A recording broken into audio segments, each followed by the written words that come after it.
अमराराम अपने आप उम्मीदवार नहीं है, आप सबका उम्मीदवार है। मैंने तो संघर्ष करने का काम किया है, सड़क से लेकर के विधानसभा तक, और इस भारतीय जनता पार्टी को एक बार नहीं बार बार झुका करके नतमस्तक करने का काम जनता को साथ लेकर के किया है।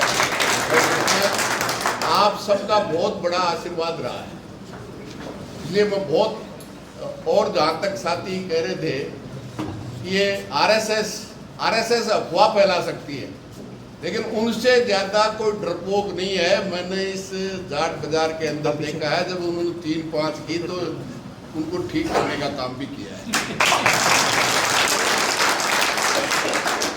सबसे ज़्यादा डरपोक है, अफवाह फैला सकते हैं। और मैं डोटासरा जी को धन्यवाद दूंगा कि उस आरएसएस को ठीक से धोने का इस पिछले 5 साल में काम किया है, इसके लिए धन्यवाद। भारतीय जनता पार्टी की मां आरएसएस है, वो अफवाह फैलाती है। आप और हम 365 दिन नहीं बैठ सकते, वो 365 दिन साका लगाती है और यही साजिशें रचती है।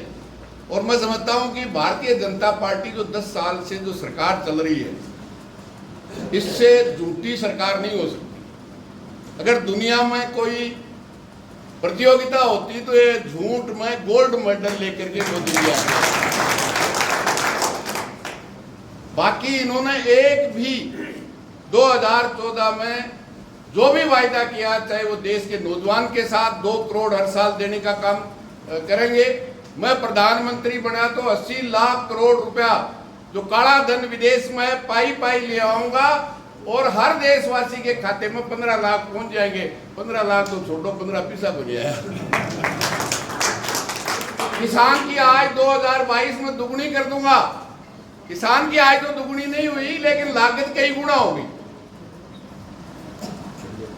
मैं 2 करोड़ 10 साल में 20 करोड़ को देते, वो देने की बजाय हमारे ही बच्चे जो सीमाओं पे फौज में जवान भर्ती होके जाते थे, पहली बार देश की आज़ादी में उन्हें हमारे बेटे बेटियां, जो आजकल बेटियां भी जाने लग गई, मैं समझता हूं पहली बार उन फौजियों को का फौज की जवानों की भर्ती नहीं होगी, अग्निवीर की भर्ती होगी।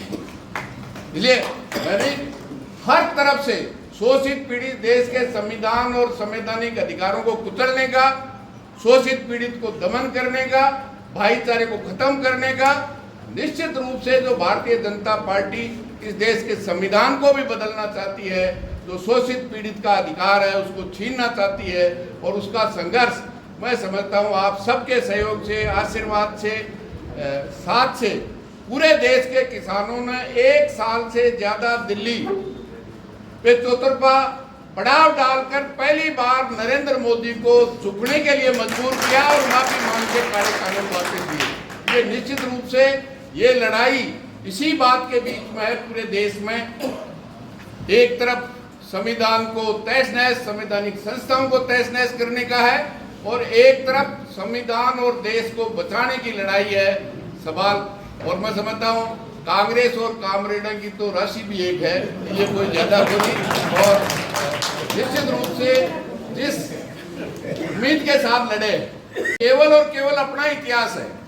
देश के जंगे आजादी में कोई अपना खून देने वाले थे तो या तो कांग्रेस थी या फिर कम्युनिस्ट पार्टी थी, आरएसएस और भारतीय जनता पार्टी के लोग थे। एक गया था, वो भी माफी मांग के वापस आ गया, जिसको वीर कहते हैं। इसलिए ये खून देने का काम आप और हम बैठे वो ही कर सकते हैं, चाहे सीमा पे देना पड़े, जनता के देना पड़े। इसलिए बहुत ज्यादा नहीं कहते हुए आपसे यही निवेदन है, क्योंकि समय बहुत कम है। 26 तारीख को आप सबकी तरफ से, अमराराम नहीं, आप सब बढ़ रहे हैं, और कार्यकर्ता ही नहीं नेता है। मैं तो समझता हूँ जो यहाँ बैठे हुए हैं, उस 26 तारीख की आप तैयारी करें। और निश्चित रूप से मैं आपको यही विश्वास दिलाता हूँ, आपने और पार्टी ने, कांग्रेस पार्टी ने इस मोदी सरकार और जंगली सरकार को हटाने के लिए जो आप काम करेंगे, मैं आपको विश्वास दिलाता हूं कि आपका दिया हुआ सम्मान अमराराम कभी कम नहीं हो सकेगा। जय हिंद, जय भारत।